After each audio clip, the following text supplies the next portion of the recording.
गोपिका जीवनस्मरणं गोविन्द गोविन्द। सद्गुरु विठ्ठलदास महाराज की जय। வைகுண்டவாசியா இருக்கக்கூடிய பிரபுவனுடைய வாமன அவதாரம் 18வது அத்தியாயத்துல 8வது ஸ்கந்தத்துல சொல்லப்பட்டிருக்கு. இந்த 18னாலே என்னன்னா அதுக்கு ஜெயம் அப்படின்னு பேரு. இந்த 18னுடைய நம்பருக்கு அந்த கடப்பயாதி சங்கியன்னு ஒரு சங்கிய, அது சங்கியில வச்சு பார்க்கும்போது ஜன்னு பார்த்தா 1 8ன்னு வரும். அப்படின்னா 18. 18ன்னா ஜெயம் அப்படின்னு பேர். பகவான் தேவர்களுக்கு ஜெயம் வாங்கி கொடுக்கறதுக்காக வாமனமூர்த்தி இந்த 18வது அத்தியாயத்துல ஆவிர்பாவமாறார். அதுல உள்ளுக்குள்ள ரகசியமாக இந்த அத்தியாயத்துல இருக்கு. இந்த சாட்சாத் பிரம்மதேவனே வந்து பகவான ஸ்தோத்திரம் பண்ணிட்டு அவர் தன்னுடைய பிரம்மலோகத்துக்கு கிளம்பி போனார்.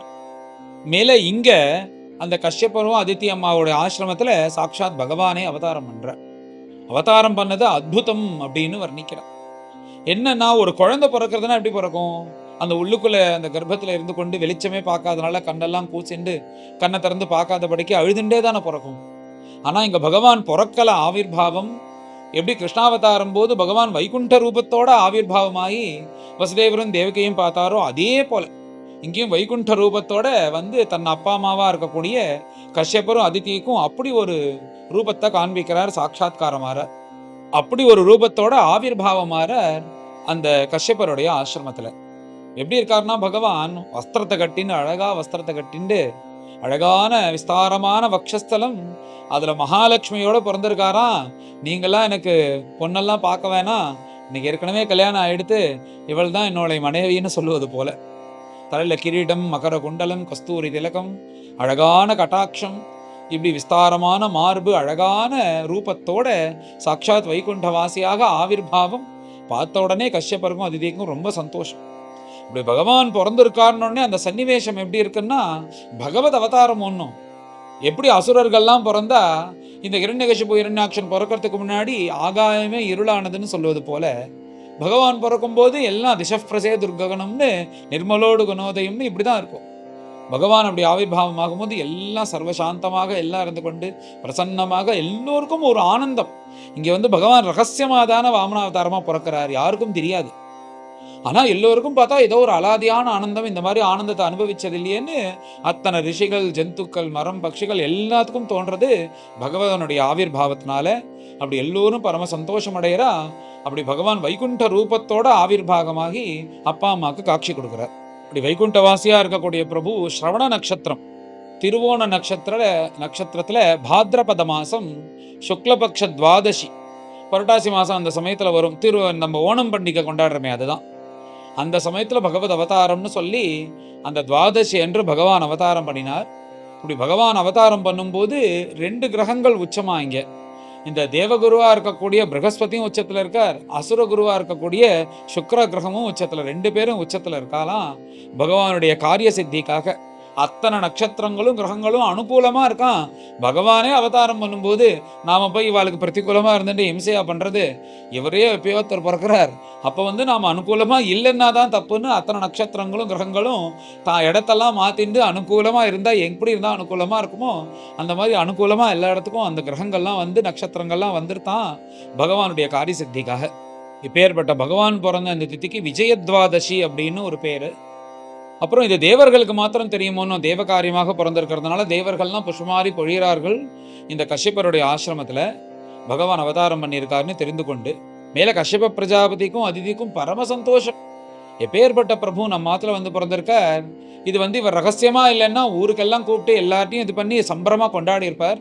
ஆனா ரகசியமா இருக்கணும்ன்றதுனால அவ தனக்குள்ளேயே பரமானந்தப்பட்டு கொண்டு அந்த பகவானுக்கு ஜெயா விஜிபவான்னு ஜெயகோஷங்கள்லாம் சொல்லி இப்படி பகவானை ஸ்தோத்திரம் பண்ணி சாஷ்டாங்கமா நமஸ்காரம் பண்றா. குழந்தை ரூபத்துல இனிமேதான் மாற போறாரு. இப்ப பகவானா இருக்கிறதுனால சாஷ்டாங்கமா நமஸ்காரம் பண்ணி எங்களோட பரமபாகியம் அப்படின்னு கஷ்யப பிரஜாபதியும் அதிதி அம்மாவும் சொல்றார்கள்.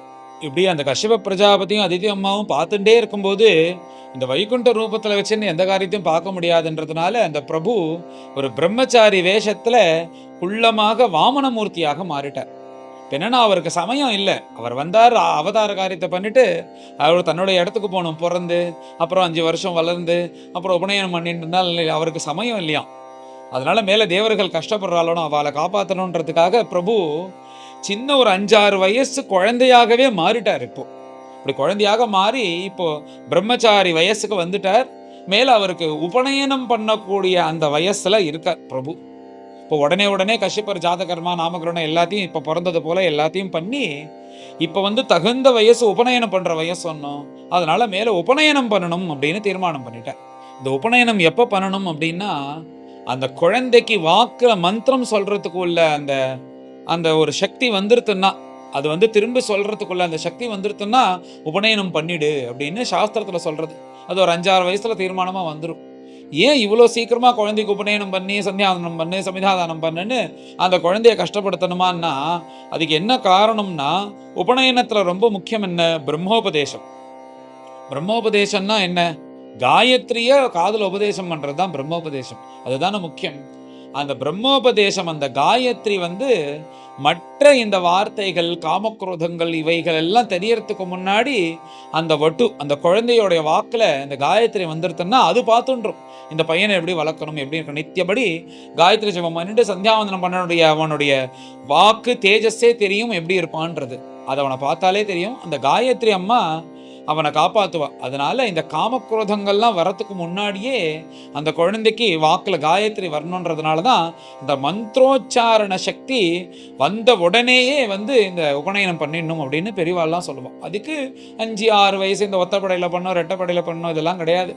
5 வயசுலையும் போடலாம், 6 வயசுலையும் போடலாம், 7 வயசுலையும் போடலாம். அப்புறம் வந்து கடைசி பட்சமாக 14 வயசுக்குள்ள போட்டுடு. நீ 14 வயசுக்கு அப்புறம் 15-16 வயசுக்கு அப்புறம் போடுறதுனால எந்த பிரயோஜனமும் இல்லை, அதனால வேற வழி இல்லாமல் போட்டுக்கலாம். ஆனால் கடைசி பட்சமாக 14 வயசுக்குள்ள இந்த குழந்தைக்கு பூனலை போட்டுடணும் அப்படின்னு சாஸ்திரமானது சொல்லப்படுறது.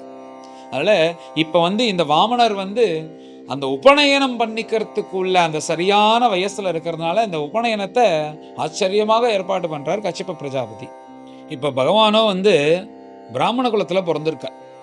இந்த பிராமண ஆளுக்கு இந்த குலத்துல பிறந்தவாளுக்கு ரொம்ப முக்கியம் எது அந்த பையனுக்குன்னா உபநயன சம்ஸ்காரம் ரொம்ப ரொம்ப முக்கியம். அந்த உபநயனம் தான் அவனுக்கு புனர்ஜென்மா. அது பரியந்தம் முன்ன பின்ன எப்படி இருந்தாலும் பரவாயில்ல, ஆனா உபநயனம் பண்ணி கொண்டு நம்ம சாஸ்திரோக்தமா வாழணுன்றதுனால தான் அந்த உபநயனம். அது ஒரு ரொம்ப ரொம்ப ரொம்ப முக்கியமான சம்ஸ்காரம். அந்த உபநயனத்தினாலதான் அவனுக்கு த்விஜன்னே பேர். முதல்ல ஒரு வயத்துல அம்மா வயத்துலேருந்து பிறக்கும் போது ஒரு ஜென்மா, இந்த பூனல் போட்டதுக்கு அப்புறம் புனர்ஜென்மாவா அந்த பையனுக்கு. அதனால த்விஜன்னு பேரு. அப்பேற்பட்ட உபநயனம்னா உப சமீபே நயத்தி, பகவானுடைய சமீபத்துக்கு அழைச்சின்னு போறதுக்காக உள்ள சம்ஸ்காரம் ரொம்ப முக்கியமான சம்ஸ்காரம் இந்த உபநயனம். அதனால இந்த பிராமண குலத்துல ரொம்ப முக்கியம். இப்போ மற்ற அவதாரத்துலலாம் பார்த்தா, நம்ம ராமாவதாரத்தில் பார்த்தா சீதா கல்யாணம் விஸ்தாரமாக சொல்லப்பட்டிருக்கும். அதே மாதிரி ருக்மிணி கல்யாணம், இவைகள்லாம் கல்யாணோத்சவம். இந்த க்ஷத்ரிய குடும்பத்தில் கல்யாணம் ரொம்ப முக்கியம். இந்த பிராமண குலத்தில் உபநயனம் ரொம்ப ரொம்ப முக்கியமாக இருக்கிறதுனால இந்த உபநயனத்தை ஆச்சரியமாக வர்ணிக்கிறார். என்னன்னா ஒவ்வொருத்தர் போட்டி போட்டு இந்த இடத்துல அவாவா சம்பந்தப்பட்டு வந்து பகவானுக்கு அந்த உபநயனம் சம்ஸ்காரம் நடக்கும்போது தான் வந்து ஒவ்வொரு பொருளாக கொடுக்குறாளாம் போட்டி போட்டு. அதை ஆச்சரியமாக பிரம்மனிஷ்டால் வர்ணிக்கிறார். யாரெல்லாம் என்ன கொண்டு வந்து கொடுத்தான்னு. இப்படி எல்லோரையும் கூப்பிட்டு இப்படி வாமனமூர்த்திக்கு இப்படி ஒரு உபநயனம் பண்ண போறோம்னு எல்லோருக்கும் சொல்லிட்டார். கஷ்யபமூர்த்தியை பத்திரிகை எடுத்து எல்லாருக்கும் உபநயனம் நடக்க போறது அப்படின்ன உடனே எல்லாரும் அவாவா தன் வஸ்துவை எடுத்துன்னு கிளம்பிட்டா. இந்த மாதிரி இந்த குழந்தைய பார்க்கணும்னு அந்த தேதிக்கு கிளம்பி வரா, அந்த குழந்தைக்கு சமர்ப்பிக்கணும்னு. இந்த உபநயனத்துல சொல்லணும். இந்த உபநயனத்துல ரொம்ப ரொம்ப ரொம்ப முக்கியம் எது? இந்த காயத்ரி உபதேசம் பண்றதுதான், பிரம்மோபதேசம் பண்றதுதான் ரொம்ப ரொம்ப முக்கியம். இப்போ என்ன வச்சுட்டு இருக்கான்னா, காயத்ரி உபதேசம் அப்பா பண்றது அப்படின்னு வச்சுட்டு இருக்கா. இது அப்பா பண்றதுன்னா அப்பா கண்டிப்பா பூனல் போட்டுன்னு அந்த காலத்துலலாம் சம்ஸ்காரத்தோடு இருந்துட்டு அவரும் காயத்ரி நிறையா ஜபம் பண்ணி வேதெல்லாம் படிச்சிருப்பார். அதனால அப்பாவிட ஒரு பெரிய குரு உண்டா இந்த உலகத்துலன்னு அப்பாவே உபதேசம் பண்ண சொல்றதுன்றது ஒரு சம்பிரதாயத்தில் இருந்தது. ஆனால் மகான்கள்லாம் எப்படி பண்ணியிருக்கா, நம்ம முத்தண்ணாவாலோட சரித்திரத்திலே பார்த்தா ஒரு சம்பவம் இருக்கு. முத்தண்ணாவாலோடைய அப்பாவுக்கு அனந்தராம தீட்சிதர்னு பேரு. அவருக்கு முத்தண்ணாவால் ஒரு புத்திரன், முத்தண்ணாவாலுடைய சகோதரர் அவர் ஒரு புத்திரன், அவர் சுப்பிரமணிய தீட்சிதர்னு பேர் அவருக்கு. அவர் முத்தண்ணாவாலுடைய தம்பிக்கு பூனல் போடுறார். அந்த அனந்தராம தீட்சிதரே வந்து மகா தபஸ்வி. இப்ப நம்ம பெரிய தாத்தான்னு சொல்லி பாகவத பிரவச்சனம்லாம் கேட்கிறோமே, அந்த அனந்தராம தீட்சிதர்ல அதுக்கும் முன்னாடி உள்ளவர் இவர். அவரே வந்து மகா தபஸ்வி. அவர் தன்னுடைய குழந்தைக்கு, தன்னுடைய புத்திரனுக்கு இப்படி வந்து பூணல் போட்டு உபதேசம், பிரம்மோபதேசம் பண்ணும்போது, அவர் வந்து தாம் பண்ணலையாம் அந்த சின்ன முத்தண்ணாவாளுக்கு. தன்னுடைய பெரிய புத்திரனா இருக்கக்கூடிய வைத்தியநாத தீட்சிதர்னு பேர் அவருக்கு. அவர் முத்தண்ணாவாளை கூப்பிட்டு, நீ உபதேசம் பண்ணு அப்படின்னாராம். அப்பா அப்பா நீங்க இருக்கும்போது நான் பண்ணலாமான்னா, அப்பா என்னை விட நீதாண்டா தபஸ்வின்னு ஒரு நிமிஷம் கண்ணிலேயும் ஜலம் வந்துருதான். அப்படி ஒரு தபஸ்வியா முத்தண்ணாவாள். அந்த வயசுலே அப்படி 16 வயசுல முத்தண்ணாவால் பத்தி சொல்லும்போது, கல்யாணம் பண்ணி கொண்டு 16 வயசுல சோமயாகம் பண்ணாராம் அத்தியுதமாக. அப்படி ஒரு தபஸ்வி, தபஸே தனம்னு. அவர் தூங்கி சூரியன் பார்த்திருக்கவே முடியாது. அக்னிஹோத்திரம் பண்ணாத நாளே கிடையாது. எங்கேயுமே போக மாட்டார். ஏன்னா அக்னிஹோத்திரம் இருக்கு, எங்க போக முடியும்? கிராமத்திலே இருந்தால் தானே அக்னிஹோத்திரம் பண்ண முடியும். அனுஷ்டானம், அக்னிஹோத்திரம், வேதம், வேதவாசியம் இதெல்லாம் முக்கியம்னு இப்படி ஒரு தபஸா இருந்த ஒரு மகான் நம்ம முத்தண்ணாவாள். அந்த முத்தண்ணாவாளை அவருடைய பிதாவே வந்து நீ உபதேசம் பண்ணு உன் தம்பிக்கு, என்னை விட நீ தான் தபஸ்வி அப்படின்னார். அதனால இந்த எதுக்கு சொல்றேன்னா, அந்த பிரம்மோபதேசம் வந்து அப்பா தான் பண்ணணுன்றதுல யார் தபஸ்விகளா இருக்காலோ அவளை கூப்பிட்டு அவ வாக்குனால பல்ல சொல்றது. இது வந்து இதுதான் சம்பிரதாயம். அப்படி பார்க்கும்போது இந்த காயத்ரி யாரை பத்தி? இந்த காயத்ரி மந்திரமே சூரிய பகவானை பத்தி தான். தத் சவிதுஹு வரேண்யம் தானே இருக்கு. சவிதான்னா சூரியன். அந்த சவிதான ஸ்திரீலிங்கத்துல தான் இருக்கும். ஆனா சூரியனை குறிச்சு தான் அது வரும். அதனால சூரியனை குறிச்சு தானே காயத்ரி மந்திரம். அந்த சூரிய பகவானே இறங்கி வராராம் காயத்ரி உபதேசம் பண்ணணும்னு. எப்படிப்பட்ட பாக்கியம் பண்ணணும்? தன்னுடைய மந்திரத்தை தனக்கு ஒரு பாக்கியமா நினைச்சுட்டு எப்பேற்பட்ட வைகுண்டவாசி இந்த மாதிரி பிறந்து எப்பயாவது இந்த மாதிரி பிராமண குலத்துல பிறந்து உபநயனம் நடக்கும்போது தானே தனக்கு அந்த பாக்கியம் கிடைக்கிறது. அதனால சாட்சாத் சூரிய பகவான் வந்து பிரம்மோபதேசம் பண்ணணும்னு வந்து காத்துட்டு இருக்காராம். நான் தான் பிரம்மோபதேசம் பண்ணுவேன் வாமனமூர்த்திக்குன்னு உட்காந்துருக்காராம். அங்க வந்து சாட்சாத் சூரிய பகவானே வந்திருக்கார் அந்த உபநயனத்துக்கு. இந்த உபநயனத்துல பூணல் தானே ரொம்ப முக்கியம். அடுத்ததாக அந்த பூணல் யாரு கொண்டு கொடுத்தானா, ஆத்து வாத்தியார் தான் கொடுக்கணும். அந்த ஆத்து வாத்தியார் அந்த சமயத்துல பூணல் கொடுக்கலன்னா அப்புறம் வேற வாத்தியார் வந்து பூணல் கொடுத்து அவர் ஆத்து வாத்தியாரா ஆயிடுவார். அதனால அதுல ரொம்ப ஜாகிரதையா இருக்கணும். ஒன்னும் ப்ரகஸ்பதி அவர் தானே தேவகுரு. அந்த தேவர்களுக்காக தானே வந்து இப்ப பகவான் பிறந்திருக்கார். அதனால இந்த தேவர்க காலி நிமித்தமாக வந்தக்கூடிய பிரபுக்கு நான் தான் வாத்தியார்.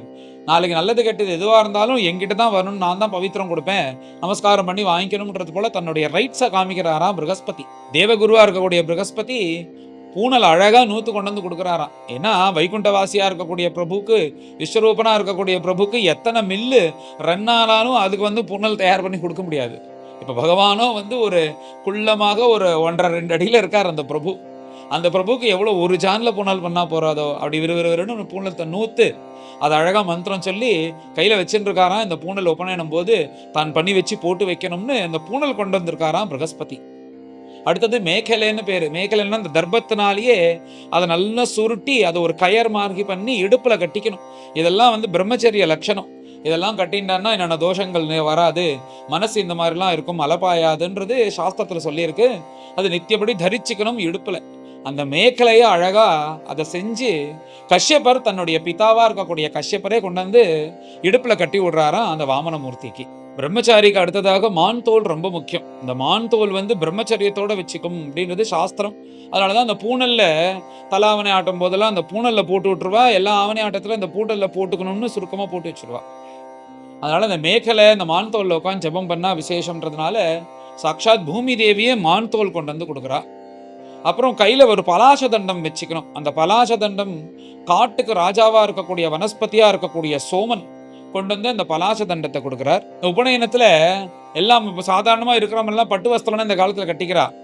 ஆனா நீ என்ன கட்டிக்கணும்னா, சின்ன குழந்தையா இருக்கிறதுனால அந்த லிங்கத்தை மறைக்கிறது போல கௌபீனம் மாத்திரம் தான் கட்டிக்கணும். அதுதான் வந்து சாஸ்திரம். அதனால அந்த கௌபீனம் அழகான ஒரு கௌபீனம் குழந்தைக்கு எந்த ஹிம்சையும் இல்லாதபடிக்கு மிருதுவான ஒரு துணியில கௌபீனத்தை தயார் பண்ணி அதை கொண்டு வந்து அதித்தி அம்மா சமர்ப்பணம் பண்றாளாம் அந்த வாமனமூர்த்திக்கு. அந்த வாமனமூர்த்திக்குள்ளமா இருக்கக்கூடிய வாமனமூர்த்தி கையில ஒரு கொடை வச்சுட்டு இருப்பாரானோ. அந்த கொடை வந்து அந்தரிக்ஷ தேவதை கொண்டு வந்து கொடுத்தது. அப்புறம் வந்து குஷம்னு பேர் அந்த தர்ப்பங்கள்லாம் கொண்டு வந்து சப்தரிஷிகள் கொடுத்தா. அனுஷ்டானம் பண்றதுக்கு பஞ்சபாத்திர உத்தரணி வேணுமோ. அந்த கமண்டலு வந்து சாட்சாத் வேத கர்ப்பனா இருக்கக்கூடிய, வேதமே ஸ்வரூபமா இருக்கக்கூடிய பிரம்மதேவன் ஒரு அழகான கமண்டலு கொண்டு வந்து கொடுத்தார். காயத்ரி ஜபம் பண்ணணும்னா ஜப மாலை வேணுமோன்னு ஜப மாலைய சாட்சாத் பிரம்மதேவனுடைய மனைவியா இருக்கக்கூடிய சரஸ்வதி அம்மாவே கொண்டு வந்து கொடுத்தா. இந்த உபநயனம் பண்ணிட்டு இருக்கிற பிரம்மச்சாரி பிக்ஷை எடுத்து தான் சாப்பிடணும். அதுதான் சாஸ்திரம். பிக்ஷன்னா அக்ரஹாரத்தில் தங்கி கொண்டு பிக்ஷை எடுத்து தான் சாப்பிடணும். இது எப்போன்னா இந்த போன ஜென்ரேஷனுக்கும் முன்பு ஜென்ரேஷன் வழி நடந்துட்டு இருந்தது. அப்படின்னா நம்ம குருநாதருடைய அப்பா ராமதீட்சிதர்னு பேரு முடிகுண்டான்ல ஒரு திண்ணையில தங்கி பிக்ஷை வாங்கி தான் ஆகாரம் சாப்பிட்டிருக்கார், வேதாத்தியனம் பண்ணியிருக்கார். இது இப்ப நடந்தது, ஒரு 75-80 வருஷம் முன்னாடி நடந்த கதைகள். அது பர்யந்தம் பாகவதத்துல சொன்ன மாதிரி சாஸ்திரோக்தமா தான் எல்லாம் நடந்திருக்கு. இப்போ ஒரு 80-100 வருஷத்துக்குள்ளதான் இப்படி ஒரு மாறுதல், எல்லாம் மாறி எடுத்து காலத்துக்கு ஏற்றது போல வாழ்ந்துட்டு இருக்கோம். இது எப்படி சாஸ்திரத்துல சொன்னதோ அந்த மாதிரி ஒரு 100 வருஷம் முன்னாடி வரலையும் வாழ்ந்திருக்கா. அதுக்கு பிரமாணமே நம்ம குருநாதருடைய அப்பா ராமதீட்சிதரே பிக்ஷை வாங்கி தான் வேதாத்தியனம் பண்ணார். அப்படி இந்த பிக்ஷை வாங்கி தான் அந்த பிரம்மச்சரிய ஆசிரமத்தில் இருக்கிற உபநயனம் பண்ணிட்டு வேதாத்தியனம் பண்ணக்கூடிய குழந்தை பிக்ஷை வாங்கி சாப்பிடணும். அப்படி அந்த பிக்ஷை வாங்குறதுக்கு ஒரு பாத்திரம் வேணுமோனோ, அது யார் கொண்டு வந்து கொடுக்குறா தெரியுமோ? வாங்க போறது பிச்சை, அது கொண்டு வந்து கொடுக்கறது யாருன்னா குபேரன் கொண்டு வந்து பாத்திரத்தை கொடுக்குறானா. குபேரன் வந்து எனக்கு இந்த பாக்கியம் கூட வேணும்ன்றதுக்காக அந்த பிக்ஷா பாத்திரத்தை குபேரன் கொண்டு வந்து கொடுக்குறார். இப்படி கொடுத்ததுக்கு அப்புறம் இந்த பிக்ஷை வாங்கணும்னா யார்கிட்ட முதல்ல உபநயனம் ஆனோடனே பிக்ஷை வாங்கணும்னா, இந்த பிரம்மச்சரிய ஆசிரமத்துல என்னன்னா நீ போய் பிக்ஷை கேட்கணும். பிக்ஷை கேட்டுட்டு ஆத்துல வந்து அவ இல்லைன்னு சொல்லிட்டான்னா அந்த வேலை உனக்கு ஆகாரம் கிடையாது, அவ்வளவுதான். இப்படிதான் பகவத் சங்கல்பம் வச்சிருக்காருன்னு. அப்படி அந்த பிரம்மச்சரிய ஆசிரமன்றது அவ்வளோ கடினமாக அனுஷ்டானம் பண்ணணும்னு சாஸ்திரத்துல சொல்லியிருக்கு. அது அப்பதான் வந்து நம்மளுக்கு ஞான வைராக்கியம் விவேகங்கள்லாம் வரும்னு. அதனால என்ன பண்ணியிருக்குன்னா இந்த மாதிரி முதல்ல இருக்கிறவா போட்டே ஆகணும். அதனால முதல்ல இருக்கிறவா போட்டே ஆகணும்னா வேற யாராவது அந்த அக்ரஹாரத்தில் இருக்கிறவா அல்ல இல்லைன்னு போன்னு அனுப்பிச்சிருவா. அதனால உபநயனம் ஆனவுடனே முதல்ல யார்கிட்ட போய் கேட்கணும்னா மாதரம் அக்ரே பிக்ஷேதான்.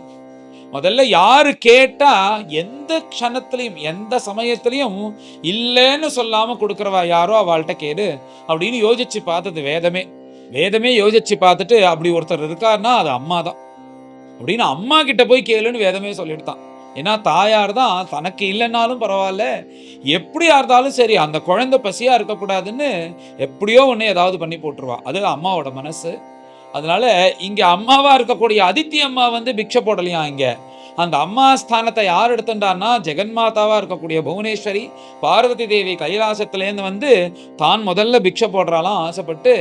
இப்படி உமா சாட்சாத் அம்பிகா தேவியே வந்து பிக்ஷை போட்டா அப்படின்னு இந்த உபநயன சம்ஸ்காரங்கள், இந்த விஷயங்கள், வஸ்துக்கள் எல்லாத்தையும் அற்புதமாக சொல்லி வர்ணிச்சார் பிரம்மனிஷ்டால். இப்போ உபநயனம் ஆயிடுத்து. மேல பகவான் சாஸ்திரோக்தமாக 3 வேளையும் சந்தியாவந்தனம், ஆத்தியானிகம், சந்தியாவனம் பண்ணிட்டு சமிதாதானம் பண்ணிட்டு இப்படி வேத அத்தியனம் பண்ணிட்டு அந்த எப்படி ஒரு பிரம்மச்சாரி குழந்தை இருக்கணுமோ அப்படி இருந்துட்டு இருக்காராம். இப்போ இவர் வந்து பிறந்த உடனே 5-6 வயசுக்கு வந்துட்டார். இப்போ ஏன் இந்த இருந்து அத்தியனம் பண்ணிட்டு இருக்காருன்னா, இப்போ மேல மகாபலி கிட்ட போகணும். மகாபலி கிட்ட போய் எல்லா அசுரர்களும் ஹிரண்யகசிபு, ஹிரண்யாக்ஷன் இவன்ட்டெல்லாம் சண்டை போட்டு ராஜ்யம் வாங்கறதுக்கு பகவானுக்கு இஷ்டம் இல்லை. அப்படி பகவானுக்கு இஷ்டம் இல்லாததுனால அந்த மகாபலி கிட்ட யாச்சகம் கேட்டுதான் இந்த ராஜ்யத்தை வாங்கணும்னு தீர்மானம் பண்ணிட்டார். அவரும் விஷ்ணு பக்தன். விஷ்ணு பக்தனா இருக்கக்கூடிய பரமபக்தனா இருக்கக்கூடிய மகாபலிக்கும் எந்த ஹானியும் வரக்கூடாது, தன் தேவதா பட்சமா இருக்கக்கூடிய தர்மாத்மாவா இருக்கக்கூடிய இந்திரனுக்கும் நல்லது நடக்கணும்ன்றதுனால பகவான் என்ன தீர்மானம் பண்ணினார்னா சண்டை போடாதபடிக்கு யாச்சகம் வாங்கி தேவர்களுக்கு கொடுப்போம்னு தீர்மானம் பண்ணியிருக்கார். இந்த தானம் வந்து எப்ப போய் நாம கேட்டா இல்லைன்னு சொல்லாம கொடுப்பானோ அப்ப போய் கேட்கணும்னு பகவானை தீர்மானம் பண்ணார். அது எந்த காலம்னா யாகம் நடக்கக்கூடிய காலம். இவன் எப்ப யாகம் பண்ண போறான், அடுத்தவன் ஏதாவது யாகம் பண்ணான்னா அந்த சமயத்துல போய் கேட்போம்னு பகவான் இப்படி பிரம்மச்சரிய ஆசிரமத்தில் இருந்துட்டு கஷ்யப்பரோட ஆசிரமத்தில் இருந்து கொண்டு சந்தியாவந்தனம், சமிதாதானம் இத்தியாதிகள்லாம் பண்ணி கொண்டு பகவான் வேதாத்தியனம் பண்ணிட்டு காத்துட்டு இருக்காராம் மகாபலி யாகம் பண்ணணும் என்று. இப்படி பகவான் காத்து கொண்டு இருக்கும் போது சுக்ராச்சாரியோட அனுகிரகத்தினால மகாபலி நர்மத நதி கரையில பிருகுகச்சம்னு இன்னைக்கு பரூச்னு ஒரு சிட்டி இருக்கு அந்த நர்மத நதி கரையில. அது அந்த காலத்துல பிருகுகச்சமா இருந்தது, சின்ன கிராமமாக. அந்த நதிக்கரையில, நர்மதா நதிக்கரையில அஸ்வமேத யாகம் பண்ண போறார். இந்த அஸ்வமேத யாகம் எதுக்குன்னா பகவத் பிரீத்தியர்த்தம் தான். அது எது தனக்கு அது வேணும் இது வேணும் இல்லாதபடிக்கு பகவான் சந்தோஷப்படணும்னு பகவதர்ப்பண புத்தியோட இப்படி அஸ்வமேத யாகம் பண்றார் அப்படின்னு அந்த பத்திரிகை இந்த செய்திகள்லாம் வந்தது. வந்த உடனே பகவான் இதுதான் சரியான சமயம் அப்படின்னு சொல்லிட்டு மேல தான் யாச்சகத்துக்காக கிளம்புறார். இந்த யாச்சகத்துக்காக கிளம்புறதுனாலதான் பிராமண குலத்திலையும் பகவான் பிறந்திருக்கார். பயங்கரமா மகா பிளானிங்கா. இந்த வாமனர் மாத்திரம் ஆரம்பத்திலேருந்து பிளான் பண்ணி காயினை நகர்த்துற. அது வந்து பிரம்மச்சாரியா இருந்துட்டு இந்த மகாலட்சுமி தெரியக்கூடாதுன்றதுக்காக மேலே மான்தோல்லாம் போட்டுண்டு ஒரு 2 பூனல் தான் கல்யாணம் ஆனால் ஒரு பூனில் ஆற்றுல மாட்டி வச்சுட்டு இப்படிலாம் பிராமண குலத்தில் பிறந்தா தானே தானம் வாங்கிக்கிறதுக்குள்ள அந்த அருகத்தை உண்டு. க்ஷத்ரியனா பிறந்தா தானம் கொடுக்கலாம், வாங்கிக்க கூடாது. இந்த மாதிரி அத்தனையும் பிளான் பண்ணி பண்ணுறாராம். இவன் எப்போ யாகம் பண்ணுவான், அப்போ போய் கேட்டால் இல்லைன்னு அவனால் சொல்ல முடியாது, அப்போ போய் கேட்போம்னு இப்போ அந்த சந்தர்ப்பத்தை காத்துன்றதுனால சந்தர்ப்பத்தை விடக்கூடாதுன்னு பகவான் கிளம்புற. எப்பேற்பட்ட பிரபு கிளம்புறாருன்னா, அது எல்லாத்துக்கும் சாரமா இருக்கக்கூடிய பிரபு. அவர் இல்லைன்னா எதுவுமே சலிக்காது. அப்பேற்பட்ட பிரபு யாஜகம் இப்படி வந்து தேகின்னு பிச்சை எடுக்கிறதுக்காக கிளம்பி போறாராம். ஏன்னா மகாபலியை கஷ்டப்படுத்தக்கூடாதுன்றதுனால இப்படி கிளம்பி வர. அப்ப வரும்போது பாரேனகாம் சன் நமயன் பதே பதேன்னு அந்த போயிட்டு அவர் நடந்து வராரா. அவருக்கு 1000 யோஜனை. நம்ம யோஜனை பண்ணிட்டே ஏதாவது ஒரு காரியம் பண்ணோன்னா அதில் தான் மனசு இருக்கும், நம்ம சுதாரிச்சுக்க மாட்டோம். இப்போ யோஜனை பண்ணிட்டே வண்டி ஓட்டுவான், எங்கேயாவது போய் விட்டுருவான். ஏன்னா அந்த தியாசம் அதில் இல்லை. அந்த மாதிரி பகவான் இவனை எப்படிலாம் கேட்டு என்ன பண்ணலாம் ஏது பண்ணலாம் யோஜனை பண்ணும்போது தான் வந்து உலகத்தையே இந்த பாரமாக பரிச்சுட்டு இருக்கிறத மறந்து போய் அவர் எல்லா பாரத்தையும் பூமி மேலே கொடுத்துட்டாராம். பூமியால் தாங்க முடியலையா, அதனால பூமி வளைஞ்சு கொடுக்குறான்னு பெரியவா இதெல்லாம் சொல்லுவா. இன்னொன்று என்னன்னா, மேலே பொய் சொல்ல போறார், எப்படியோ ஒன்று ஏமாத்த போறார். கபட்டம் வாமனம் வித்யாத்துன்னு காமிக்கும் போது ஒரு காலை காமிச்சிட்டு அப்புறம் இன்னொரு கால்னால உலகத்தை அளக்க போறார். மேலே இந்த கப்பட்டம் பொய் சொல்ல போறாருன உடனே பூமிக்கு எவ்வளோ பாரமா இருந்தாலும் தாங்கும். ஆனால் அந்த பொய் மாத்திரம் தாங்க மாட்டாலாம். இவரே இப்படி பொய்ய சொல்ல போறாருன்னு பூமி கொஞ்சம் பூகம்பம் வந்தது போல நடுங்கினா. அதனால பூமி கொஞ்சம் இப்படி வளைஞ்சு கொடுத்தான்னு இதுக்கு நிறைய அர்த்தங்கள் பெரியவாள்லாம் சொல்லுவா. இப்படி வந்துட்டே இருக்கார். அந்த சரியாக அந்த நர்மத கரையில் எங்கே இந்த அஸ்வமேத யாகம் நடக்கிறதோ அந்த அஸ்வமேத யாக கொட்டாய்க்கு அழகாக வாமனமூர்த்தி அந்த கொடையை கையில் வச்சுண்டு கோபீனத்தை தரிச்சுண்டு கையில் கமண்டோலை வச்சுண்டு இடுப்பில் வந்து அந்த மேகலையை தரிச்சு கொண்டு மேலே மான் தோலை போட்டுண்டு கையில் அந்த குஷம் தர்பையெல்லாம் வைத்துக்கொண்டு பிராமியா லக்ஷ்மியா சமாவிரதம்னு அந்த ஒரு பிராமண தர்மமே நடந்து வருவது போல அதி தேஜஸ்வியாக அவரை பார்த்தாலே கட்டிக்கணும் போல இருக்கு. எப்படி ஒரு சின்ன பாடசாலை குழந்தை அழகா அந்த ஒரு குடிமையை வச்சுட்டு நெத்திக்கிட்டு இப்படி கையை ஆட்டின்னு வேதம் சொல்லிட்டு இருந்தானா அவனை பார்த்து கொஞ்சாம யாராவது போக முடியுமோ? அந்த மாதிரி சாதாரண குழந்தைய அப்படி தோணும் போது சாட்சாத் வைகுண்டவாசி அத்தனை ரூபத்தோடையும் கோபீனத்தோட இந்த கொடையை வச்சுன்னு கமண்டலோட இப்படி ஜல்லுன்னு விறுவிறுன்னு குட்டி குழந்தையா நடந்து வராரா. அதை பார்த்து எல்லோரும் ஆச்சரியப்படுறான். அந்த ஒரு தேஜஸ், வாமனனுடைய தேஜஸ் அப்படி அந்த யாகக்கட்டாயை நோக்கி வரார் பகவான். இந்த வாமனமூர்த்தியை பார்த்து அவவா பேச ஆரம்பிக்கிறா. ஏ மகாபலே, நீ பரமபாகியசாலிடா, சாட்சாத் சூரிய பகவானே உனக்கு வரா இருப்பாரு இந்த ரூபத்துல அப்படின்னு ஒருத்தர் சொல்ற. சூரிய பகவான்லாம் இல்லை, எனக்கு சூரிய பகவான்னு தோணலை. சூரியன்னா பிரகாசமா இருப்பார், அவரை பார்க்க முடியாது. இது விபாவசுன்னா அக்னிடா, இது அக்னி பகவானே வந்திருக்கார் அப்படின்னு சொல்லிட்டு இன்னொரு விஷயம் சொல்ற. சூரியனும் கிடையாது, அக்னியும் கிடையாது, அவெல்லாம் வந்தாலாம் இவ்வளோ தேஜஸ்வியா இருக்காது. எனக்கு தெரிஞ்சு இந்த சனகாதிகள்ல சனத்குமாரரே வந்து சந்தோஷப்பட்டு வராரோன்னு தோன்றது. அதனால இந்த மாதிரி ஒவ்வொருத்தரும் ஒவ்வொன்றும் சொல்றாலாம் பகவானை பார்த்து. அவர் வந்திருக்கார், இவர் வந்திருக்கார், நீ பரமபாகியசாலி ஆயிட்ட, உன் குடும்பமே உத்தாரணமாக போறது, அப்பேற்பட்ட மகான்கள் தபஸ்விகள் உன் யாகத்துக்கு வந்திருக்காருன்னு அவ பேசுறா. இப்படி ஒவ்வொருத்தரும் ஒவ்வொன்றும் சொல்லிட்டு இருக்கா. மந்தஹாசத்தோட பகவான் உள்ள நுழையிறாராம் அந்த யாகசாலைக்கு. அப்படி யாகசாலைக்கு வராராம். யார் இவர் அப்படின்னா மாயா மாணவகம் அறிம்னு சொல்லும்போது பார்க்கறதுக்கு தான் வந்து பரமசாதுவாக தபஸ்வியா இருக்கார். இவர் மகா மாயாவி. மேலே என்ன பண்ண போறாருன்னா அத்தனையும் உன்ட்டேருந்து புடுங்க போறார். இவர் வந்து பார்க்கறதுக்கு தான் பிரம்மச்சாரியோட இருக்கார். அவ ஆத்து மாமியா இப்போதைக்கு வராதுன்னு சொல்லி ஆத்துல விட்டுட்டு அப்புறம் இன்னொரு பூனலை எடுத்து ஒரு ஆணியில மாட்டிட்டு பிரம்மச்சரிய வேஷத்தை போட்டுன்னு வந்திருக்கார். இவர் கப்பட்டம் அப்படின்னு சொல்லிட்டு கப்பட்டமூர்த்தியாக வந்திருக்காருன்னு மாயா மாணவகம் ஹரிம்னு மாய பண்ணி என்னென்ன பண்ண போறார் பாருங்கன்னு சொல்லிட்டு பிரம்மனிஷ்டால அதை சொல்றா. இப்படி அவர் வராரா. அவர் இப்படி மந்தஹாசத்தோட வரும்போது தேஜசாமி நவயா, தேஜஸ், அந்த பிரம்ம தேஜஸ் வந்துருத்துன்னா அது வயசெல்லாம் பார்க்காது. எனக்கு வயசாயிருக்கும், உனக்கு வயசாகலாம், நான் எழுந்துக்க மாட்டேன், நீ உட்காரு, அதெல்லாம் பார்க்கவே மாட்டா. அவளுடைய தேஜஸ் என்ன பண்ணும்னா இருக்கிறவாளை எழுப்பிடும். அது பிரம்மனிஷ்டா இருக்கக்கூடிய சுகாச்சாரியால் கங்கா தீரத்துக்கு வரும்போது 16 வயசு அவருக்கு. அவரை விட அவர் விருத்தனா இருக்கக்கூடிய அவருடைய அப்பா அவர் எழுந்துக்கிறார். அவருக்கு பாகவதம் சொல்லிக் கொடுக்க நாரதர் அவர் வந்திருக்கார், அவர் எழுந்துக்கிறார். ஏன்னா இந்த பிரம்மனிஷ்டாலுடைய தேஜஸ் வியாசர் எழுந்துக்கிறார், நாரதர் எழுந்துக்கிறார், அத்தனை ரிஷிகளும் எழுந்துக்கிறார். அந்த எழுந்துன்றதுனால தான் எல்லாரையும் விட இவர் வந்து மகான் பிரம்மனிஷ்டன்னு போய் திருவடியில் விழறாம் பரீட்சித். அந்த மாதிரி தேஜசாமி நவையான்னு தேஜஸுக்கு வயசே கிடையாதோன்னு. இப்படி வரும்போது இவருக்கு 5-6 வயசு தான். 5-6 வயசுனா பாடசாலை அம்பி இங்கே வா அங்கே வான்னு ஏதாவது வேலை தானே சொல்லுவா. ஆனா அந்த வாமனமூர்த்தியோட தேஜஸை பார்த்து சுக்ராச்சாரி எழுந்து நின்றுட்டு வரணும் வரணும் வரணும் வரணும், நீங்க வந்தது பரம சந்தோஷம்னு உள்ள கூப்பிடுறாராம். அப்புறம் அங்க இருக்க ரிஷிகள்லாம் கூப்பிடுறா. பொதுவா மகாபலி வந்து இந்த மாதிரிலாம் கூப்பிட மாட்டான், கொஞ்சம் அகம்பாவி.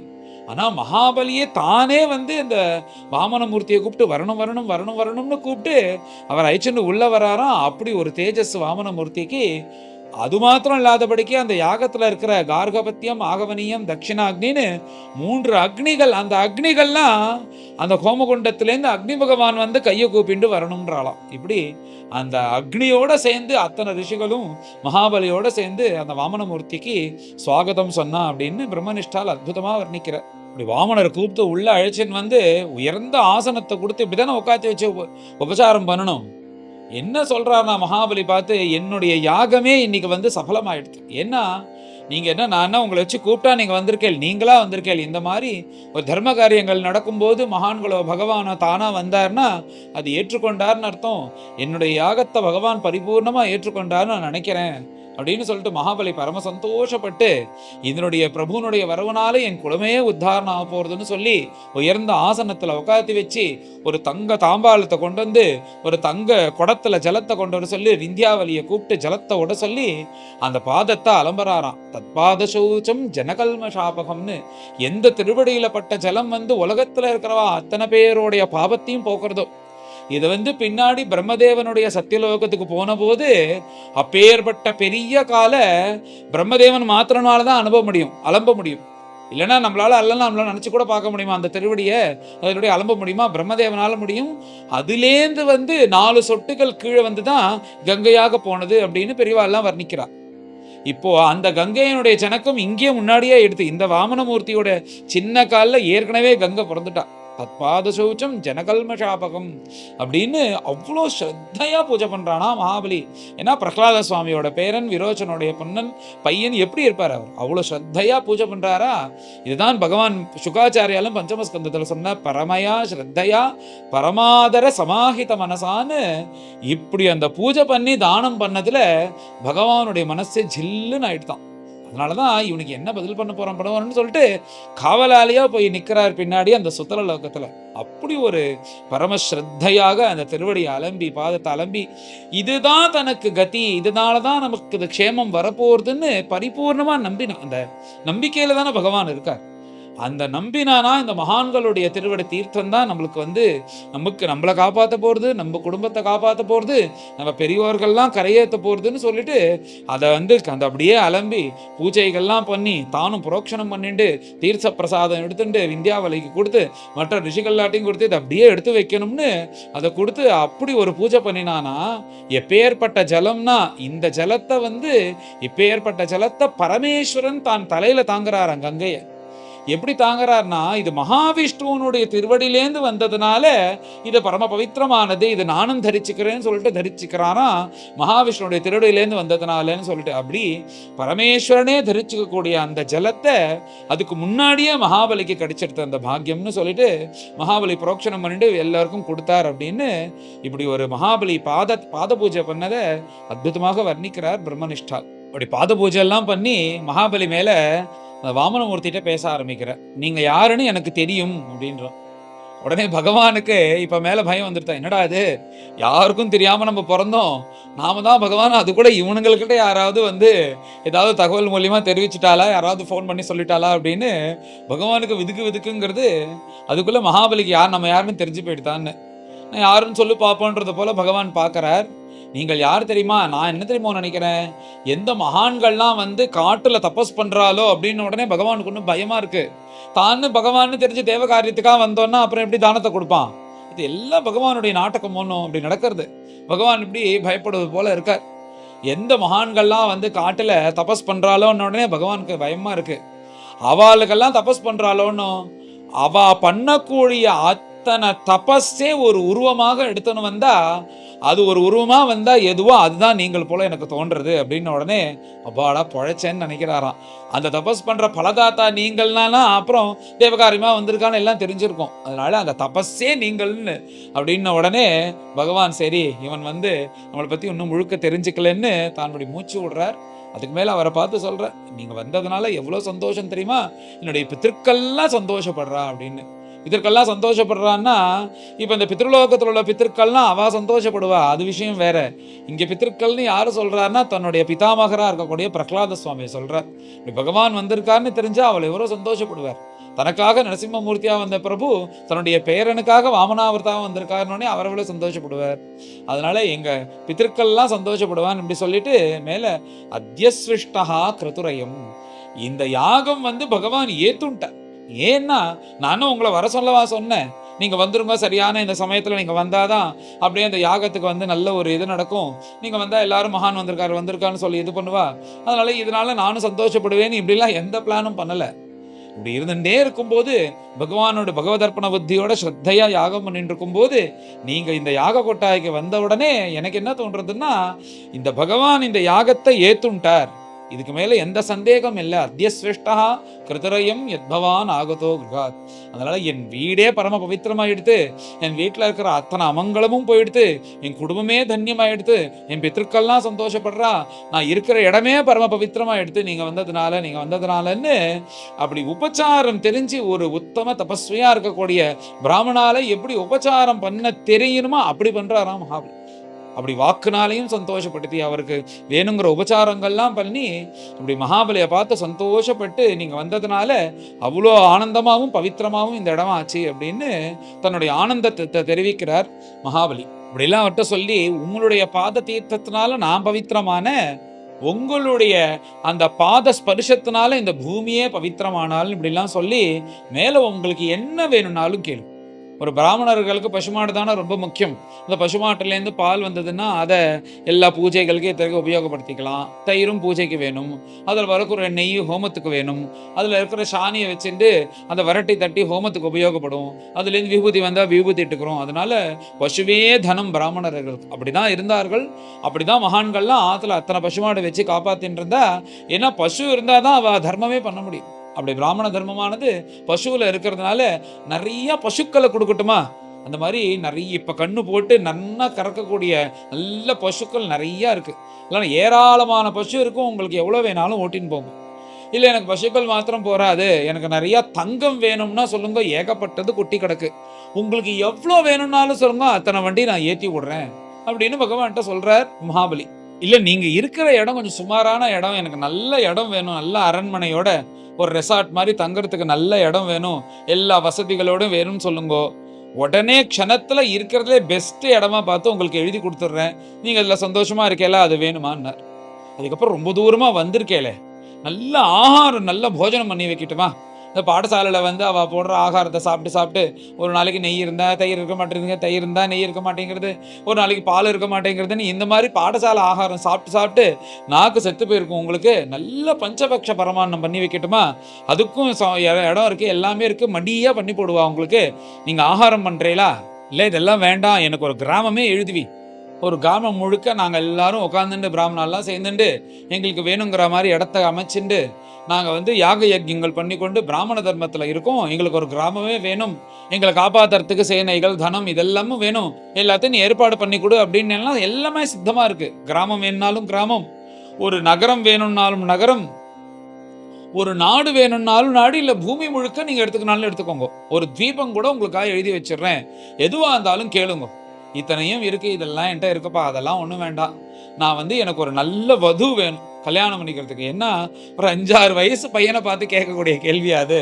மகாபலி அந்த உள்ள தெரிஞ்சிருந்தான், இவர் 5-6 வயசு குழந்தையில வந்திருக்கிற வைகுண்டவாசின்னு எப்படியோ தெரிஞ்சுட்டார் அவர்.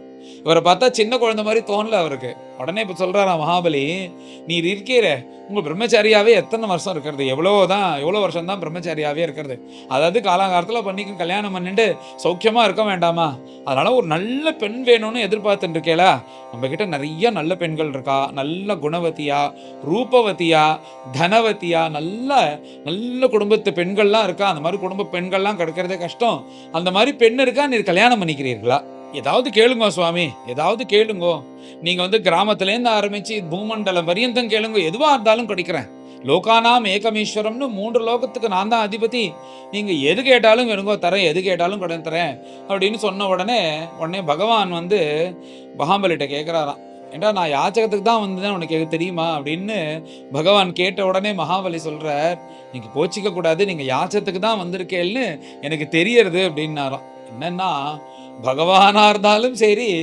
யார்கிட்டயோ போய் யாச்சகம்னு பிச்சை வாங்கணும்னு போனா மூஞ்சி மாறிடுறதா அது. அந்த ஒரு யாச்சக கலை வந்துடுறதா மூஞ்சிக்கு. அதுக்கு பகவானா இருந்தாலும் சரின்னு இப்படி அதுக்கு தான் வந்திருக்கேள். மேலே எதுக்கு நான் உங்கள்கிட்ட கொடுக்கணும்னு நினைக்கிறேன்னா, தானஸ்ய காலமாக்கியாகின்னு கேட்டபோது சத்பாத்திரம் எத்திர லப்யதே, எப்போது சத்பாத்திரம் கிடைக்கிறதோ, நல்ல ஒரு பாத்திரபூதனா யார் இருக்காலோ, அது ராத்திரி 12 மணியா இருந்தாலும் சரி கொடுத்துடு, பாத்திரம் கிடைக்காது. அப்புறம் கார்த்தால எழுந்தோடனே பிராதஸ்நானம் பண்ணி மடியை கட்டின்னு பண்ணலான்னா அதுக்குள்ளே அவர் போயிட்டாருன்னா, அதனால பாத்திரபூதோசிமே பிரம்மன்னு சத்பாத்திரம் எத்திர லப்யத்தேன்னு சொன்னது போல, நீர் வந்து எனக்கு பாத்திரபூத்தர் சுவாமி, உம்மள மாதிரி ஒரு பாத்திரம் கிடைக்குமா, அதனால நீங்க எது வேணாலும் கேளுங்க தரேன், எது வேணாலும் கேளுங்கோ தரேன்னு சொல்லிட்டு இப்படி அந்த வாமன மூர்த்தியை பார்த்து அவர் யாச்சகம் வாங்கறதுக்காக தானே வந்திருக்கார். அந்த யாச்சகம் வாங்கக்கூடிய பகவத் சங்கல்பமானது அந்த மகாபலிக்குடைய மனசுக்குள்ள போய் எது வேணாலும் கேளுங்கோ, எது வேணாலும் கேளுங்கோ தரேன்னு சொல்லி இப்படி பகவான் கிட்ட என்ன வேணும் அப்படின்னு கேட்பது போல இந்த கேள்விகள்லாம் கேட்டு இந்த மகாபலி முடிக்கிறார். அதோட இந்த அத்தியாயமானது பூர்த்தியாகுது. பிரம்மனிஷ்டால் அத்தியுதமாக இந்த வாமனாவதாரம் எப்படிலாம் உபநயனம் ஆச்சு, பகவான் எப்படி அவதாரம் பண்ணினார், என்ன அனுகிரகம் பண்ணினார்னு பிரம்மனிஷ்டால் அற்புதமாக வர்ணிச்சிருக்கார். வாமனாவதாரமே ரொம்ப பிடிச்ச அவதாரம் எனக்கு. கதையும் ரொம்ப சுவாரஸ்யமாக இருக்கும். ஒவ்வொன்றும் பார்க்கும்போது அடுத்தடுத்து நிறைய சம்வாதங்கள், நிறைய தர்மங்களை தெரிஞ்சுக்க முடியும். அதுக்கு மேலே இந்த வாமனாவதாரம் நம்மளுடைய பாக்கியம் அக்ஷய திருதியை அன்னைக்கு வந்திருக்கு. இந்த அக்ஷய திருதியை பொதுவாக எல்லாரும் என்ன நினைக்கிறான்னா, அன்னைக்கு நகைகள் வாங்கினா அக்ஷயமாக வளரும், அதனால அக்ஷய திருதியை அப்படின்னு இப்படி ஒரு ப்ராபகண்டா இருக்கு. அது ஏதோ அவ நம்பின்னு வாங்கிட்டு இருக்கா. உண்மையா என்னன்னா அக்ஷய திருதி அன்னைக்கு தானம் பண்ணணும். அக்ஷய திருதி அன்னைக்கு யதேஷ்டமாக தானம் பண்ணினா கொடுத்தா தானே நமக்கு வரும். நம்ம வாங்கினா எப்படி நம்மளுக்கு வரும்? நாம வாங்கினா பணம் தான் போகும். தானம் கொடுக்க கொடுக்க தான் அது நிறையா ஏறும். பின்னாடி தானத்தினுடைய மகிமையெல்லாம் வரிசையா அந்த அடுத்தடுத்த சரித்திரங்கள்ல மகாபலியும் சொல்றார், சுக்கராச்சாரியிட்ட மகாபலி சொல்றார் இந்த தானத்தினுடைய மகிமையெல்லாம். அப்படி அந்த தானேன போகி பவதி அப்படின்னு சாஸ்திரத்துல சொல்லியிருக்கு. முக்கியமாக என்னன்னா அக்ஷய திருதியை அன்னைக்கு பிராமணர்களுக்கு வேதம் படிக்கிறவாள்கிட்ட கொடுத்தோன்னா, பொதுவாக சாதாரணமாக உலகத்தில் 1 ரூபா ஒருத்தன்ட்ட கொடுத்தா 1 ரூபா, வேதம் படித்தவன்ட்ட 1 ரூபா கொடுத்தா 10 ரூபா. இதே வந்து ஒரு யாகம் பண்ணினவாள்கிட்ட 1 ரூபா கொடுத்தான்னா அதுக்கு 1000 ரூபா பலன் அப்படின்னு இப்படி ஒவ்வொன்றா சொல்லிட்டு போகிறதே இந்த பலனுக்கு. அதனால் இந்த அக்ஷய திருதியை அன்னைக்கு எல்லோர்ட்டையும் கேட்டுக்கொள்கிறேன், யார்ட்டையும் கம்பல்ஷன் கிடையாது, எல்லோர்ட்டையும் கேட்டுக்கொள்கிறேன். நம்ம விட்டல் ருக்மணி சமஸ்தானத்தில், நம்ம குருநாதர் நடக்கிற இந்த சமஸ்தானத்தில் 3 விஷயங்கள் இருக்கு. ஒன்று தேவபூமி, மற்றொன்று கோபூமி. கோசம்ரக்ஷணத்துக்கு யதேஷ்டமாக எல்லோரும் கலந்துண்டேல், பரம சந்தோஷம். உங்களுடைய திரவியம் மூலியமாக வருஷம் முழுக்க கோமாத்தாக்கள்லாம் வைக்கல் சாப்பிடுவது போல ஏற்பாடுகள் நடந்தது, பரம சந்தோஷம். அதே போல நம்ம விட்டல் ருக்மணி சமஸ்தானத்தில் இன்னொன்று விசேஷமாக நடக்கக்கூடியது எதுன்னா, நம்ம வேதபூமி. இந்த வேதம் படிக்கிற குழந்தைகள் கிட்டத்தட்ட ஒரு 70-75 குழந்தைகள் இருக்கா. நம்ம குருநாதர் விஷனே எப்பயுமே ரொம்ப பெருசாக இருக்கும். நம்ம பாரத தேசத்தில் எத்தனை சாக்கைகள் உண்டோ அத்தனை சாக்கைகளும் ஒரு இடத்துல இருக்கணும், எல்லோரும் வந்து இங்கே படிக்கணும்னு அப்படி ஒரு விட்டல் ருக்மணி விஸ்வவித்யாலயான்னு ஒன்று ஆரம்பிச்சிருக்கா. அது 75 குழந்தைகள். நம்ம இங்கே எத்தனை குழந்தைகள் இருக்கான்னா, தமிழ்நாட்டிலேருந்து படிக்கிறா, அப்புறம் வந்து மகாராஷ்டிராலேருந்து இருக்கா, ராஜஸ்தான்லேருந்து இருக்கா, உத்தரப்பிரதேஷ்லேருந்து இருக்கா, ஒரிசாலேருந்து இருக்கா, பீகார்லேருந்து இருக்கா, இந்த மாதிரி எல்லா இடத்துலேருந்து, ஆந்திராலேருந்து, எல்லா ஊர்லேருந்தும் வந்து இந்த குழந்தைகள் மொத்தம் 75 குழந்தைகள் பரியந்தம் இப்போ படிச்சுட்டு இருக்கா. அத்தனை சாக்கையிலையும் ரிக்வேதம், எதிர்வேதம், சாமவேதம், அதர்வண வேதம்னு அதுக்குள்ளே உள்ள கிளைகள் அது வச்சுட்டு அந்த மாதிரி சாக்கையாக கிட்டத்தட்ட ஒரு 10-12 வாத்தியார் இருந்துட்டுருக்கா. அத்தனை பேருக்கும் எல்லாருக்கும் சொல்லிக் கொடுத்து இதில் ஸ்ரௌதம் வேறு சொல்லிட்டு இருக்கா. இந்த யாக யஜ்யங்கள்லாம் எப்படி பண்ணணும்னு அது ஒரு வேதம் முடிச்சுட்டு சில பேர் அதையும் படிச்சுட்டு இருக்கா. அப்புறம் இந்த வைகானப்சன்னு சொல்லக்கூடிய இந்த சுவாமிக்கு பூஜை பண்ணுறது, இந்த விஷயங்களும் அதுவும் சொல்லி கொடுத்துட்டுருக்கா. இந்த மாதிரி எல்லாமே ஒரு இடத்துல சம்ஸ்கிருதம், சாஸ்திரம், வேதம், பஜனம், பிரவச்சனம்னு எல்லாமே அந்த குழந்தைகளுக்கு சொல்லிக் கொடுக்கப்படுறது. யோகாசனங்கள் இவைகளும் சொல்லிக் கொடுக்குறா. இப்படி ஒரு பெரிய ஒரு யூனிவர்சிட்டி மாதிரி இதை நடத்தணும்னு அதுக்குள்ள காரியங்கள்லாம் குருநாதர் பண்ணிட்டு இருக்கார். ஏதோ நம்மளால முடிஞ்சது. நீங்கள் எத்தனை பேரும் பாகவதம் கேட்கறதுனால இந்த அக்ஷய திருதி அன்னைக்கு ஒரு குழந்தைக்கு ஒரு மாசத்துக்கு நம்மளுக்கு அவளுக்கு ஆகாரம் இதெல்லாம் போட்டு பண்றதுக்கு ஒரு 5000 ரூபாய் அந்த குழந்தைகளுக்கு செலவாகுது.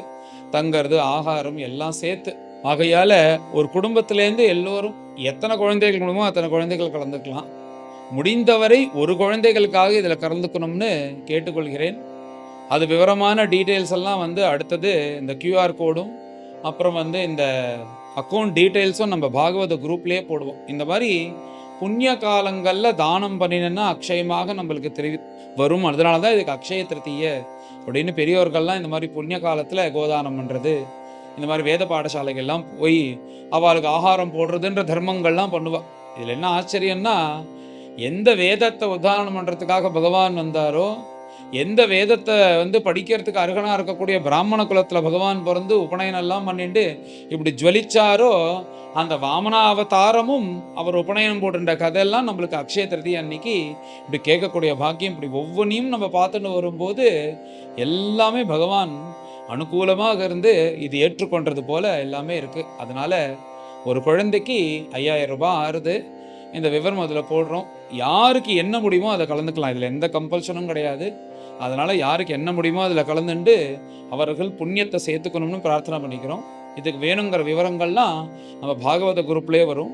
நீங்கள் வந்து அதுக்கு நீங்கள் என்னென்னலாம் அதுக்கு பண்ணியிருக்கீங்களோ அதனுடைய திரவியம் அனுப்பிச்ச அந்த டீட்டெயில்ஸு உங்களுக்கு எல்லாமே நீங்கள் வாட்ஸ்அப்பில் அது சென்ட் பண்ணலன்னா அதுக்கு உள்ளே உங்களுக்கு ரிசிப்ட் எல்லாம் வந்து சேர்ந்துடும். அதனால் இது ஒரு மகத் புண்ணியமான தினம். அன்னைக்கு எல்லோரும் இந்த கைங்கரியத்தில் கலந்துக்கணும்னு பிரார்த்தனை பண்ணுறேன். இந்த வாமனாவதாரமே கபட்டம் வாமனம் வித்யாத்துன்னு அந்த கபட்ட ஸ்வரூபியாக பகவான் வந்திருக்காராம். அவர் பார்க்கும்போது அப்படியே பரம தபஸ்யாவும் இருந்து கொண்டு உள்ள கபட்டமாகவும் யோசிச்சு கொண்டு எப்படி காரி சித்தி பண்ணணும்னு அப்படி கட்டிக்காரத்தனமாக எல்லாமே ஒரு கலவையாக வச்சுட்டு வரக்கூடிய ரூபம் ரொம்ப அற்புதமாகவும் வேடிக்கையாகவும் எல்லா ரசங்களும் உள்ளக்கூடிய அத்தியாயம் இது. அப்படி ஒரு அத்தியாயம் இப்படி பிரவச்சனம் பண்ணுறதுக்கு எனக்கும் பாக்கியம், உங்களுக்கு கேட்கறதுக்கும் பாக்கியம். மேலே எல்லோரும் கறந்து இந்த 18வது அத்தியாயத்தை பாராயணம் பண்ணுவோம். அச்ச அஷ்டாதசோऽध्यायः श्रीशुक उवाच इत्थं विरिञ्चस्तुतकर्मवीर्यः प्रादुर्बभूव अमृतभूः अदित्यां चतुर्भुजः शङ्खगदाब्जचक्रः पिशङ्गवासा नलिनायते क्षणः श्यामावदातः झषराजकुण्डलत्विषा उल्लसच्छ्रीवदनाम्बुजः पुमान् श्रीवत्सवक्षा वलयाङ्गदोल्लसत् किरीटकाञ्चीगुणचारुनूपुरः मधुरतौव्रात विघुष्टया स्वया विराजितः श्रीवनमालया हरिः प्रजापतिः वेश्मतमस्वरोचिषा विनाशयन् कण्ठनिविष्टकौस्तुभः दिशः प्रसेदुः सलिलाशयास्तदा प्रजाः प्रहृष्टा ऋतवो गुणान्विताः द्यौरन्तरिक्षं क्षितिरग्निजिह्वा गावो द्विजाः संजहर्षुः नगाश्च श्रोणायां श्रवणद्वादश्यां मुहूर्ते अभिजिति प्रभुः सर्वे नक्षत्रताराद्याः चक्रुः तज्जन्म दक्षिणं द्वादश्यां सविता तिष्ठत् मध्यन्दिनगतो नृपा विजया नाम सा प्रोक्ता यस्यां जन्म विदुर्हरेः शङ्खदुन्दुभयो नेदुः मृदङ्गपणवानकाः चित्रवादित्रतूर्याणां निर्घोषः तुमुलो अभवत् प्रीताश्च अप्सरसो नृत्यन् गन्धर्वप्रवराजगुः तुष्टुवुः मुनयो देवाः मनवः पितरोऽग्नयः सिद्धविद्याधरगणाः स किं पुरुषकिन्नराः चारणा यक्षरक्षांसि सुपर्णा भुजगोत्तमाः गायन्तः अतिप्रशंसन्तः नृत्यन्तो विबुधानुगाः अदित्या आश्रमपदं कुसुमैः समवाकिरन् दृष्ट्वादितिस्तं निजगर्भसम्भवं परं पुमांसं मुदमापविस्मिता गृहीतदेहं निजयोगमायया प्रजापतिश्चाह जयेति विस्मितः यत्तद्वपुर्भाति विभूषणायुधैः अव्यक्तचित् व्यक्तमधारयत् हरिः बभूव तेनैव स वामनो वटुः सम्पश्यतोः दिव्यगतिर्यथा नटः तं वटुं वामनं दृष्ट्वा मोदमानामहर्षयः कर्माणि कारयामासुः पुरस्कृत्य प्रजापतिं तस्योपनीयमानस्य सावित्रीं सविताब्रवीत् बृहस्पतिः ब्रह्मसूत्रं मेखलां कश्यपो अददात् ददौ कृष्णाजिनं भूमिः दण्डं सोमो वनस्पतिः कौपीनाच्छादनं माता द्यौश्छत्रं जगतः पतेः कमण्डलुं वेदगर्भः कुशान् सप्तर्षयो ददुः अक्षमालां महाराज सरस्वती अव्ययात्मनः तस्मायित्युपनीताय यक्षराट् पात्रिकाम् अदात् भिक्षां भगवती साक्षात् उमादात् अम्बिका सती सब्रह्मवर्चसेनैव सभां सम्भावितो वटुः ब्रह्मर्षिगण संजुष्टाम् अत्यरोचत मारिषः समिद्धम् आहितं वह्निं कृत्वा परिसमूहनं परिस्तीर्य समभ्यर्च्य समिद्भिः अजुहोद्विजः श्रुत्वाश्वमेधैः यजमानमूर्जितं बलिं भृगूनाम् उपकल्पितैस्ततः जगाम तत्र अखिलसारसंभृतः भारेण गां सन्नमयन् पदे पदे तं नर्मदायाः तटवुत्तरे बलेः यरित्विजस्ते भृगुकच्छसंज्ञके प्रवर्तयन्तो भृगवः क्रतोत्तमं व्यचक्षतारात्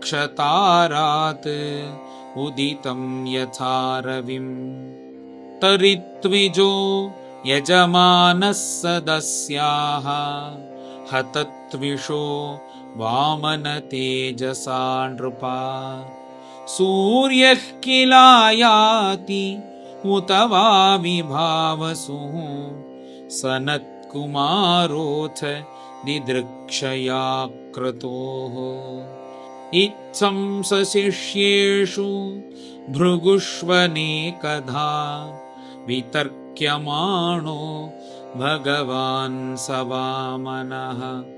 छत्रं सदण्डं सजलं कमण्डलुं विवेश बिभ्रत् हयमेधवाटम्।